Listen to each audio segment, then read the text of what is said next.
Mesdames, Messieurs, bonjour. Bonjour à vous. Bonjour, chers amis. Je suis Élisée Yonta, analyste financier, économiste, professeur de finance. Et je fais cette vidéo pour parler de la foire des produits maraîchers d'Agadez, là, qui se tient à Niamey. Voilà. Réflexion sur la foire des produits maraîchers d'Agadez. Voilà. Donc, avant tout, je vais vous faire écouter un élément audio. Et puis après, on va procéder à des analyses. Hein. Voilà. C'est parti. Du riz local organisé récemment à Niamey Non, lors des journées.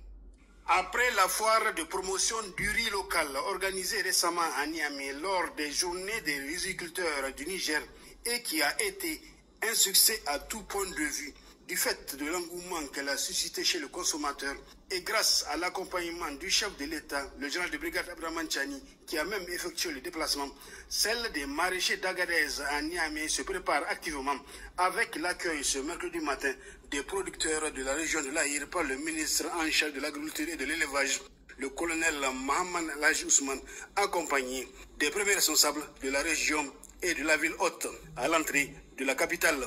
Nous avons tenu spécialement cette année de venir les encourager vu le contexte d'embargo que notre pays a connu, les difficultés que nous avons connues et les populations d'Agadez qui ont continué à produire et venir partager ce qu'ils ont produit avec le reste des Nigériens. C'est vraiment fort. Et cette année, ils sont venus encore plus fort. Donc nous avons le devoir, en tant que ministère de tutelle, en tant que gouverneur, en tant qu'administrateur délégué de la ville, de venir rencontrer ces producteurs avant l'entrée dans la ville. Récemment, j'étais à Timia et Ferwan. J'ai vu les conditions dans lesquelles ces gens produisent, des combattants de la souveraineté alimentaire. Donc nous avons le devoir de venir les accueillir. Ces producteurs ruraux ont parcouru pour certains plus de 1000 km pour venir à Niamey écouler leurs produits composés de pommes de terre et d'agrumes notamment. Il y a 14 ans de cela qu'on organise les foires à Niamey. Et c'est la première que nous avons réussi, en tout cas l'accueil à l'entrée de la ville de Niamey. Et nous avons aussi le soutien du PDG du groupe SOS, en tout cas qui nous a accompagnés dans le cadre de l'organisation de cette foire. Donc vraiment, ça nous encourage. Une fois encore, nous montrons aux yeux du monde que le Niger, en tout cas, peut s'autosuffire. Et la région d'Agadez, en tout cas, peut aider. Nous avons convoyé, ça fait 600 tonnes de pommes de terre, 120 tonnes d'agrimes. Mais c'est que sûr, il y aura un autre convoi des agrimes et de la pomme de terre. La foire des maraîchers d'Agadez à Niamey, qui sera à sa 14e édition cette année, débute le 1er février prochain à l'arène de lutte traditionnelle. Le président du comité d'organisation, Hamadi Yahya, invite la population de Niamey à effectuer massivement le déplacement pour acheter les produits bio qui seront exposés et de facto soutenir ces producteurs ruraux. Voilà, on s'arrête là, on s'arrête là, on s'arrête là. Voilà, donc vous avez écouté. Il s'agit de la foire des produits maraîchers. La foire des produits maraîchers d'Agadez. Agadez, c'est une ville qui est située dans la région de l'Aïr, au Niger. Agadez, je peux me tromper, mais je crois hein, c'était la ville de Al-Fadi. Je peux me tromper. Si je me trompe, que les gens me rappellent ça en commentaire, me corrigent en commentaire, voilà. Agadez, au Niger, c'était la ville où, en tout cas, Al-Fadi faisait un salon, un défilé de mode. Al-Fadi qui est, je pense, l'un des plus grands stylistes et couturiers africains de tous les temps, qui a créé beaucoup de modèles. Malheureusement, cet homme était un génie. À l'époque, il n'y avait pas les réseaux sociaux, comme les Pinterest, tout ça. Il aurait fait des merveilles dans le monde. Non, c'est vraiment mal le chercher pour l'amener ici. Donc, les producteurs de produits agricoles, donc la pomme de terre, les oignons, le l'ail, les agrumes, ça veut dire les pamplemousses, les oranges, les citrons, etc. Donc, ces producteurs d'agrumes là, donc, on organise une foire à Niamey, c'est normal. Ils viennent de la zone rurale pour aller vers la zone urbaine. Ils organisent une foire qui est une foire qui permet la vente directe du producteur vers le consommateur. Voilà, donc du producteur vers le consommateur. La vente directe du producteur vers le consommateur. Donc le producteur, donc vous avez vu, ils sont arrivés avec presque une vingtaine de camions semi-remorques, les longs camions là. et rempli jusqu'au taquet. Et le ministre de l'Agriculture et le gouverneur de la région de Niamey sont venus les accueillir. Je trouve ça très élégant. Vous voyez, c'est très beau, c'est élégant. Ils sont venus les accueillir à l'entrée de la ville. C'est galant. Ils ont échangé avec eux gentiment. Et ils les ont souhaité la bienvenue. Et donc, ils acheminent leur camion pour pouvoir écouler toute leur production. Donc, dans l'arène de lutte de Niamey, donc, il sera transformé comme on fait ici, là, en centre d'exposition. Donc, les gens pourront aller là, faire leurs courses, acheter des pommes de terre frais, sortis des vergers, des oignons frais, sortis des vergers, du l'ail frais, sorti des vergers, et des agrumes, ça veut dire des oranges, des pamplemousses, des citrons, etc., sortis des vergers. C'est très beau, c'est très élégant, c'est ce qu'on veut voir. Qu'est-ce que ça veut dire? Ça veut dire que l'État s'arrange à ce que le transfert de la production agricole des agriculteurs vers les ménages se fasse dans des conditions sécurisées et à l'optimum. Et comme c'est normal, comme il n'y a pas de taxe sur la valeur ajoutée sur les produits, des denrées de première nécessité, la pomme de terre, l'oignon, partout dans le monde d'ailleurs, sauf peut-être au Cameroun, je ne sais pas, parce qu'avec Paul Biya, il faut s'attendre à tout.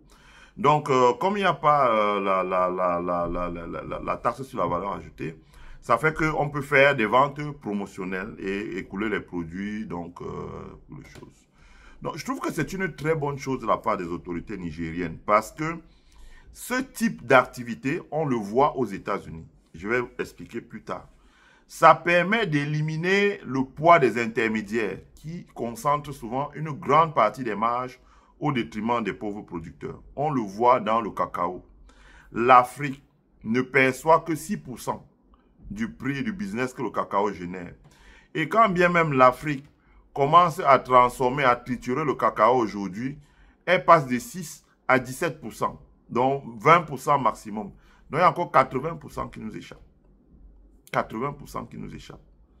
Il y a un gros travail à faire. Donc on aura l'occasion de faire des réflexions là-dessus pour éclairer les décideurs dans nos pays. Il y a quelques années, quand on disait qu'il faut se lancer dans la transformation de cacao, je vous jure que tout le monde nous riait là sur la toile. Les Benjamin Zébazé nous insultaient. Ils disaient que ça n'a même pas l'air des économistes. Ça, c'est des gens qui vivent sous les ponts aux États-Unis. Aujourd'hui que les projets industriels commencent à se mettre en place parce qu'on a parlé, expliqué, toutes les vidéos sont là sur YouTube. C'est eux qui vont lécher le cul, j'utilise bien le terme, le cul de tous ces hommes d'affaires là. Vous dire, donne-moi un peu d'argent, je vais aller parler de toi dans les médias et réseaux sociaux. Mais, quand on est activiste, il faut prendre tout, hein, il faut s'attendre à tout. C'est pas facile. Donc, au Niger, c'est à saluer. Les autorités du Niger permettent, d'abord, en mettant sur pied la logistique. Une opération comme ça n'est possible que parce qu'on mettait sur pied la logistique. La logistique. Le transport. Donc, le moyen de transporter via des camions de Agadez certainement jusqu'à Niamey. Et la logistique, c'est le lieu de l'entreposage et de l'exposition des marchandises, de merchandising, pour pouvoir les vendre aux consommateurs et mettre certainement à la disposition des producteurs la télévision, les radios, les moyens comment on dit ça?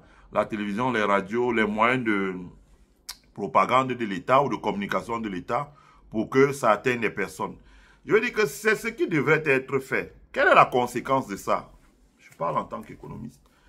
Vous déplacez les ressources financières produites en zone urbaine, non pas pour aller payer des produits de luxe importés, mais pour aller payer des produits financés dans le monde rural. Conséquence, l'argent rentre dans le monde rural et le monde rural peut épargner, augmenter la production et improve, comme on dit en anglais, quality of life. Ça veut dire, comment on dit ça en français? Improve the quality of life. Ça veut dire améliorer. Je ne sais pas si l'expression correspond vraiment à ce que j'ai dans la tête. Améliorer la qualité de vie des producteurs dans les zones rurales, dans les campagnes, etc. C'est ça, en fin de compte. C'est ça, en fin de compte. Non. Maintenant, ce que j'aimerais dire à l'attention de mes chers parents du Niger, ce sont des parents, hein? J'aime bien le gouverneur de Niamey, là, avec son bâton. Le papa, là, il a tué son bâton, là, il est comme un papa, là. Enfin, il est un papa. J'aime beaucoup comment Ibachi regarde là comme ça. Hein? Je vous aurais fait écouter l'audio où il a soulevé le sac d'engrais. Il dit vraiment, on vous donne le sac d'engrais ici, et c'est ce qu'il faut faire. Subventionner la production agricole. L'État finance à travers les... Quand vous arrivez ici, c'est les premières choses à l'école de Chicago. Le temple du libéralisme, c'est ce qu'on vous apprend. Parce que le Midwest, c'est le cœur, le poumon agricole des États-Unis. Hein, le Michigan, le Wisconsin, le Minnesota, l'Illinois, l'Iowa, le Mississippi, le Missouri. Toutes ces choses-là, c'est le cœur, le poumon économique des États, le poumon agricole des États-Unis. Mais quand vous arrivez, on vous apprend que l'État subventionne l'agriculture. L'État subventionne. En donnant ici, on donne des tracteurs. Je dis bien on donne. C'est quand on vous dit financing à taux zéro, c'est qu'on vous a donné le tracteur. On donne des tracteurs chez les grands fermiers. On leur donne des crédits à taux zéro. On leur donne des grants pour équipements conçus, des hangars, des silos, etc., etc., etc. Mais ce que les gens, on n'a pas dit, c'est il y a la subtilité là-dedans, c'est que quand vous produisez, donc produisez le soja, vous produisez le maïs, vous produisez le colza, vous produisez le coton, vous produisez, etc., etc., les œufs, la dinde, le poulet, etc., le porc, etc. Vous créez, vous suscitez la matière première. C'est comme quand les gens viennent chez nous dire, je finance l'exploration du pétrole brut. Vous suscitez la matière première. Et cette matière première, maintenant, vous travaillez pour que le monde bancaire puisse financer l'agro-industrie. Ça veut dire la transformation de ce que vous avez produit. Et en la matière, tout est possible. Moi, je l'ai toujours dit, je ne le cache pas. Quand je pourrais, le premier endroit ce que je vais cultiver en Afrique, ce serait l'oignon et le l'ail. Bon, je ne vais pas vous dire pourquoi l'oignon, mais au moins pour le l'ail, je peux vous dire que le marché, il n'y a que les Chinois et les Brésiliens qui font ça dans le monde aujourd'hui. Le l'ail blanchi. Tout le monde mange le lait ici aux États-Unis. Parce que les Américains, quand ils atteignent, et les Canadiens, là, quand ils atteignent déjà 40 ans, leur médecin leur commande de manger beaucoup de lait pour éviter certaines maladies. On a dit ça à l'hôpital. C'est dans les notes, ça vient même sur leur téléphone portable. On dit voilà, il faut commencer à manger beaucoup de lait pour éviter certaines maladies. Donc, ils importent beaucoup de lait. Quand vous allez manger dans les restaurants, là, les buffalo chicken, machin, on vous dit garlic sauce, ouais. C'est du lait qu'on a découpé, on déverse ça sur le poulet braisé et tout, pour que les gens mangent. Donc, il y a un potentiel énorme. Mais le problème, c'est comment est-ce que la demande peut passer du monde rural vers les sports si elle ne se déverse pas d'abord en zone urbaine. Donc, avec la foire d'Agadez, ce que je vois, c'est que les autorités nigériennes essaient d'abord de créer un avantage compétitif. De créer un avantage compétitif à l'avantage du monde rural nigérien. Quand vous avez la logistique, quand vous avez le transport, donc vous avez le transport, la logistique, le merchandising, vous avez la communication, c'est une bonne chose. Quand vous avez le subventionnement de l'agriculture, je veux dire que le papa, j'ai oublié son nom, pardon pour moi, le gouverneur de Niamey, là, donc quand je vois le papa là soulever le sac d'engrais, hein? Parce que lui, j'aime bien quand il marche avec sa canne là et ses lunettes là et son chapeau là, avec ses 2 étoiles. Il est là. Quand il y avait l'affaire sur les communications là, il a pris la parole en disant nous souhaitons que ça baisse parce que c'est encore trop élevé pour les pauvres comme nous là. Il faut faire quelque chose. Voilà. Moi, je l'aime beaucoup, je l'admire beaucoup. Je trouve il a vraiment... voilà, quand il est toujours sur le terrain, c'est pas un gouverneur de bureau, il est toujours sur le terrain. Et la manière qu'il marche avec son bâton, là, ça fait vraiment un peu pater, quoi. J'espère, j'ai trop d'humour. J'espère qu'un jour, je vais parler à Niamey, il va passer, je vais rire, on va me gifler parce que c'est plus l'humour, c'est sa posture. Ouais, j'apprécie.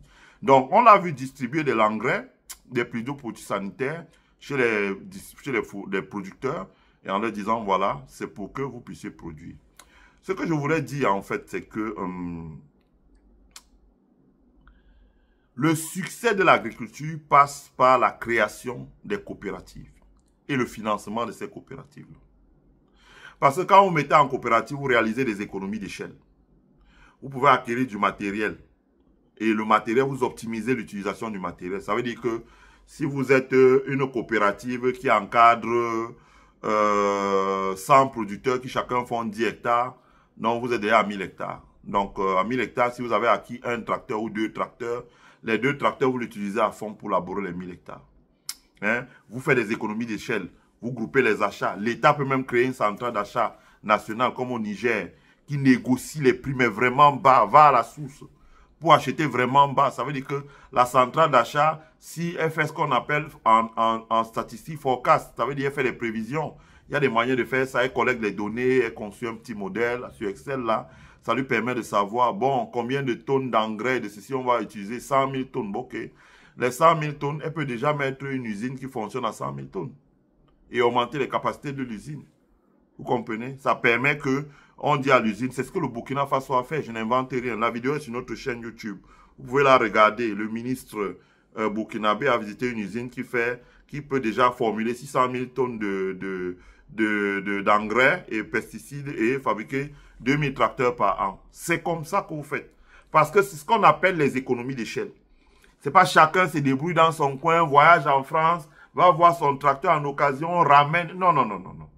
On met une politique industrielle pour la fabrication des outputs, les tracteurs, les pièces de rechange et les engrais, les produits phytosanitaires. Et l'État peut créer une centrale d'achat qui achète et revend aux agriculteurs sans faire de bénéfices, par exemple. Parce que les bénéfices, vous allez les faire sur l'agro-industrie. Ça veut dire, par exemple, quand j'ai vu les pamplemousses là, que j'ai vu là, et tout, ces pamplemousses là, vous êtes capable de les presser, de les congeler, c'est-à-dire que de les presser, de les congeler à moins 60 degrés. Et ça peut rester là 10, 20, 30, 40, 50 ans. Et on les ressort, on fait du jus de fruits frais, on vend dans les supermarchés. Les supermarchés commandent 10 palettes, on fait le jus de fruits frais, on vend. Il a 3 mois pour vendre, donc dans 2 mois, il a déjà vendu. Il passe encore commande, etc., etc., etc. C'est là que se crée la valeur ajoutée. La valeur ajoutée ne se crée pas sur l'agriculture. L'agriculture des produits non transformés, c'est pour nourrir les populations. Mais la valeur ajoutée pour l'économie, ça se fait à travers l'agro-industrie. Donc, quand vous regardez le Niger, par exemple, et même les autres pays de l'AES, ce que moi j'ai retenu de l'opération de la foire promotionnelle des produits maraîchers d'Agadez, c'est que si l'État doit d'abord réussir à mettre les planteurs en les producteurs agricoles en coopérative. Le ministère de l'Agriculture et des Finances doit faire ce qu'on appelle un forecasting pour déterminer la consommation nationale en termes d'output pour produire en agriculture. Et relocaliser localement la production de ces outputs. Je dis bien que le Burkina Faso l'a fait. Si le Burkina Faso le fait, le Niger doit pouvoir le faire. Quand vous avez déjà fait ça là, vous avez gagné 50% de la bataille. Comme a dit le ministre, ce sont des soldats de l'économie, de l'agriculture, de nourrir les personnes. Quelqu'un a dit devant le général Abdourahmane Tiani, on va essayer de nourrir. Il a dit non, vous allez nourrir, pas essayer. Voilà. Donc, quand vous faites ça, vous avez déjà gagné 50% de la bataille parce que vous avez la maîtrise totale des outputs. Vous avez la maîtrise totale, ça ne dépend plus des trucs importés. Je rappelle qu'aujourd'hui, on fait les engrais chimiques avec les ordures ménagers. Les vidéos sont sur notre compte YouTube. Là. Donc, à moins que peut-être la personne qui avait le copyright de la vidéo ait signalé, on a retiré. Mais les vidéos, sinon, sont sur notre compte YouTube. Donc, vous produisez au niveau agricole parce que vous avez la maîtrise des outputs. Maintenant, regardez bien que des pays qui ont mis en place ces stratégies, comme la France en Europe, ils ont créé la SAFER pour aménager les terres agricoles et rurales. Ils ont créé, etc., etc., etc. Ont par contre échoué au niveau de la production agricole. Pourquoi ils ont échoué? Ils ont échoué parce que, au niveau de la SAFER, ils ont fait une erreur. Une grosse erreur. La grosse erreur a consisté au niveau de la société d'aménagement des fermes rurales, c'est que ils ont créé la FNSEA, donc ils ont créé les coopératives agricoles en France, mais ils ont laissé l'agriculture dans les bras de la grande distribution, sans aucune alternative. Je dis bien sans aucune alternative. L'agriculture allait straight dans les bras de la grande distribution. Et les grandes centrales d'achat n'ont cessé de pressuriser les agriculteurs au point où les agriculteurs se sont effondrés totalement. La France, par exemple, est passée de 3 500 000 agriculteurs à 500 000 agriculteurs. Et il y a des études qui disent qu'en 2050, il y aura moins de 100 000 agriculteurs en France. Ça veut dire que la France ce sera comme l'Afrique, elle va dépendre de le truc pour importer. Parce que les politiques sont dans les mains de la grande distribution. Et la grande distribution, en France, je dis bien, par exemple, je parle de ce que je connais, fait tout pour pressuriser les coopératives de producteurs. Donc, il y a les gens comme les Luc Guyot, les José Bové, qui ont essayé de se battre à l'époque. On les a fatigués rapidement, ils ont jeté l'éponge, ils sont partis.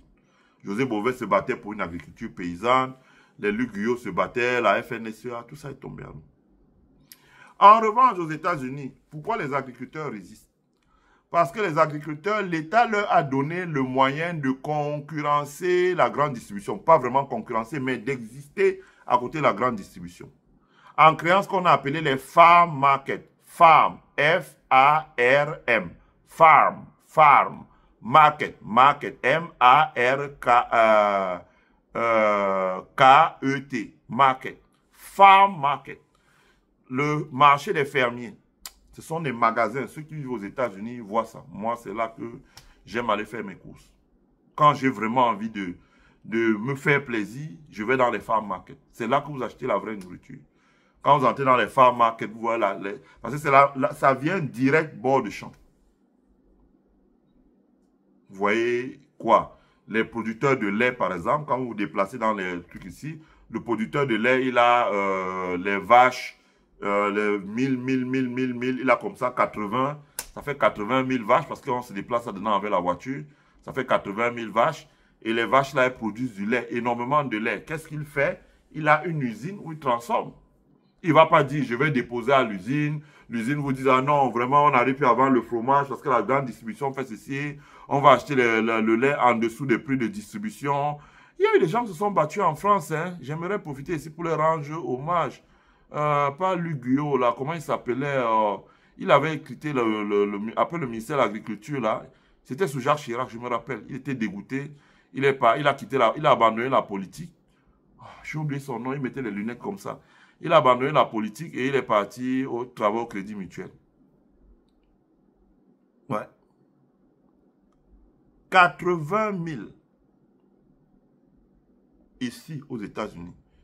Quand il récolte le lait, là, il ne transfère pas tout son lait à la société de transformation de produits laitiers. Il fabrique des fromages, déjà avec une partie de son lait. Il fabrique des desserts laitiers spécialisés.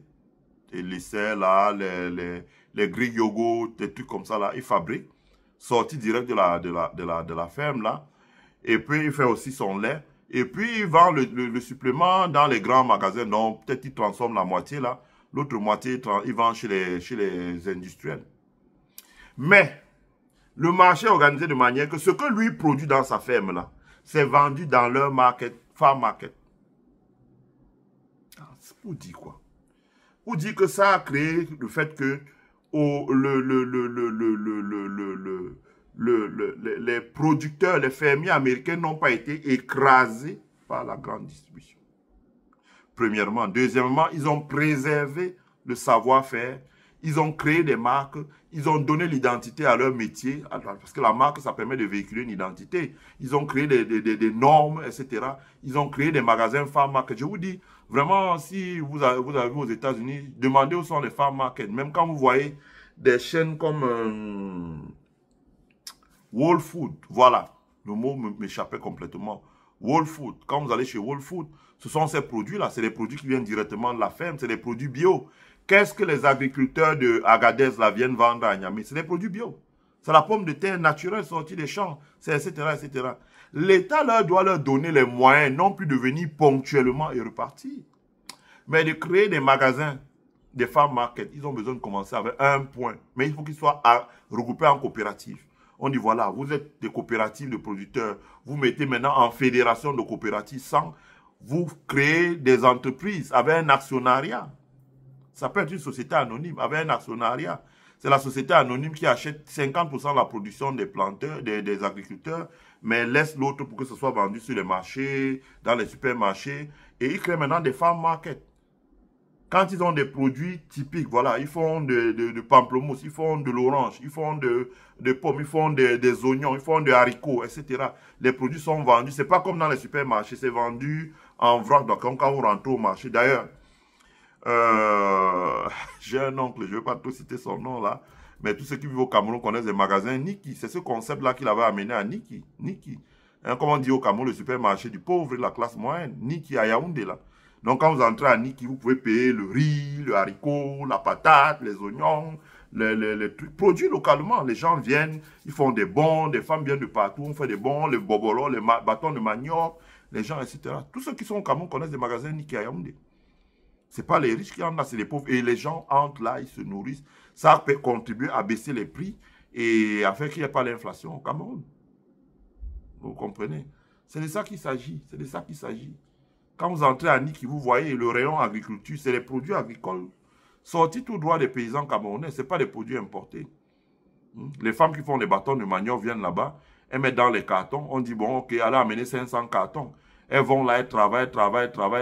Elles se mettent en femme, là, elles mettent des bassines de couteaux. Elles travaillent, construisent des bâtons de manioc. Quand elles viennent livrer là-bas, Niki à la chaîne de froid. Donc, on met 500 cartons. Chaque jour, on sort 100 cartons, ça part. En une semaine, c'est fini, c'est parti. Les haricots. Les gens qui cultivaient les haricots en double, là, ils sortent en sac. On leur demande de mettre ça dans des sacs de 1 kg, 5 kg. Ils viennent à Niki, là, ils déposent et tout. On met ça en vrac sur des palettes comme ça. Les gens prennent, ils passent à la caisse. Les gens prennent, ils passent à la caisse. Le Niger a une ambassade au Cameroun. L'ambassade est située à Yaoundé. L'ambassadeur du Niger au Cameroun peut aller regarder ça. Et il fait le compte rendu à son pays. Commencez à créer des farm markets. Parce que quand on crée des farm markets, vous éliminez les intermédiaires. Ça met la pression sur la grande distribution qui serait tentée de pressuriser les petits agriculteurs. Donc les petits agriculteurs sont réunis, ils font des économies d'échelle et ils transfèrent leur production chez les agriculteurs et ça marche. C'est de ça qu'il s'agit. C'est de ça qu'il s'agit. Voilà, j'espère que j'ai partagé avec vous. Sinon, vous allez sur Google, vous tapez Farm Market in the United States, vous allez voir ce qui sort là. Vous regardez, vous allez visiter le site internet, vous allez voir les business models et tout. Un farm market n'est rentable que quand il est géré par... Ici, il est géré par les agriculteurs. Non, ils ont même évolué tellement que ils ont maintenant une division, quand vous entrez dans le farm market, qui approvisionne les restaurants, par exemple. Ça veut dire que si vous arrivez là pour acheter 20 cartons de tomates fraîches, les concombres, la salade, etc., pour aller faire la cuisine, vous allez là, ils ont des produits. Ils approvisionnent même une chaîne ici qu'on appelle Restaurant Depot. Donc quand vous créez un restaurant, vous allez là, c'est là que vous achetez les œufs en carton de sang alvéole, des choses comme ça. Je veux dire que il faut improve, comme on dit en anglais, il faut passer, c'est bien la foire d'Agadez. Il a lui-même dit, le monsieur, ça fait 14 ans qu'on fait ça. Mais si ça atteint 14 ans, c'est que ça stagne déjà. Mais je ne jette pas la responsabilité sur les nouvelles autorités. Elles ne sont là que depuis moins de 2 ans. Donc ça stagne déjà. Il faut que dans les 2 années qui arrivent, on passe dans l'étape au-dessus. Passer dans l'étape au-dessus, ça veut dire commencer à ouvrir les premiers farm markets. Premier farm market, où on vend des produits directs sortis de la ferme. Ça permet de stabiliser les prix sur le marché. Ça permet aussi aux agriculteurs, on dit aux agriculteurs, voilà, vous allez vendre la moitié de votre production dans vos farm markets.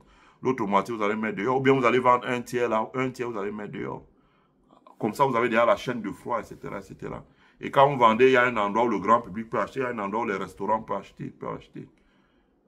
Le type qui fait l'avocat, la purée d'avocat dans les cafétérias, s'il cherche un sac d'avocat, il sait qu'il peut venir chez vous, il achète dans les farm markets.